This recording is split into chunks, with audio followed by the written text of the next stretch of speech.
نعرہ دیگر نعرہ صلوات.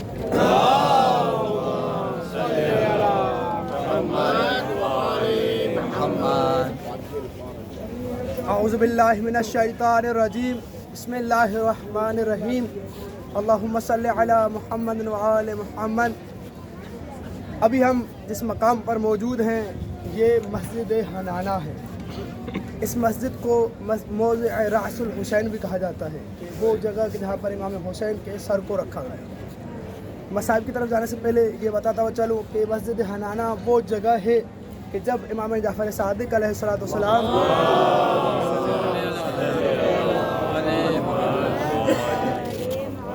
نجف تشریف لاتے تھے تو جہاں پر امام نے نماز ادا کی ان مقامات میں سے ایک مقام یہ ہے کہ جہاں پر امام جعفر صادق نے نماز کو ادا کیا.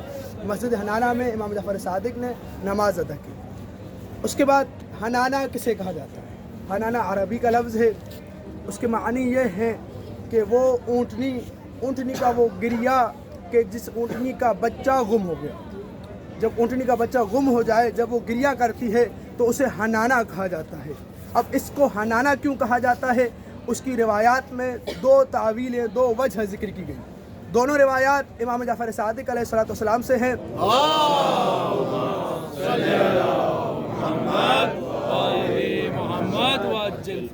پہلی روایت یہ ہے، مولا فرماتے ہیں کہ جب امیر المؤمنین کی شہادت کے بعد ان کا جنازہ جہاں سے گزر رہا تھا تو یہاں پر ایک ستون تھا. جب امام کا جنازہ امیر المؤمنین کا جہاں سے گزرا تو اس ستون سے گریا کی آواز آئی اور وہ ستون غم کی وجہ سے خم ہو گیا، جھک گیا.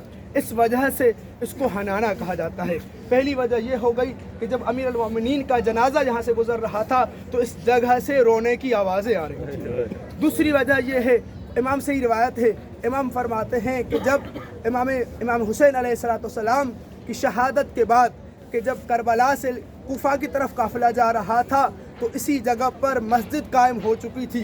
جیسے ہی امام کا قافلہ یہاں سے گزرا تو امام کے سر کو اس مسجد میں رکھا گیا. جیسے امام کا لشکر یہاں سے قافلہ گزرا کہ جو کربلا سے کوفہ کی جانب جا رہا تھا تو اسی مسجد سے گریا کی آواز آئی. اس مسجد سے گریا کی آواز آئی، اس وجہ سے اسے حنانہ کہا جاتا ہے. یہی وہ جگہ ہے کہ جہاں پر امام حسین کے سر مبارک کو رکھا گیا. کچھ علماء فرماتے ہیں کہ جب امام کے سر کو یہاں پر رکھا گیا تو امام کے سر سے جلد کے کچھ ٹکڑے اس مسجد میں رہ گئے. سلام ہو امام حسین علیہ السلام کو سلام پر کہ جن کے سر اقدس کو کئی مقامات پر رکھا گیا، کہ کبھی مسجد حنانہ میں رکھا گیا تو کبھی خولی کے تندور میں رکھا گیا.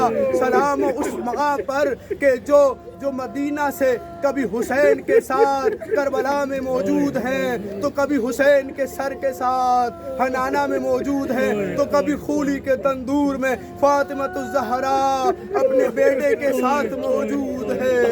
ارے نہ جانے امام حسین کے سر پر کیا سے کیا ظلم کیے گئے. ارے لعین کیا کرتا ہے دربار میں، لعین امام حسین کے لبہائے مقدس پر اپنی چھڑی سے وار کرتا ہے.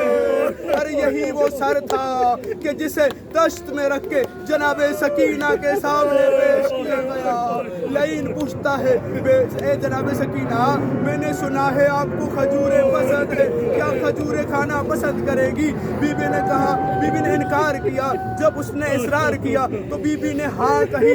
جب بی بی کے سامنے وہ دشت لایا گیا، کپڑا ہٹایا، کیا دیکھا کہ جناب سکینہ کے بابا کا سر. سکینہ نے بابا کے سر کو دیکھا، اپنے رخسار کو حسین کے رخسار سے ملایا، کہا کہ بابا آپ کے بعد مجھے تماچے مارے گئے، آپ کے بعد مجھے تازیانے مارے گئے.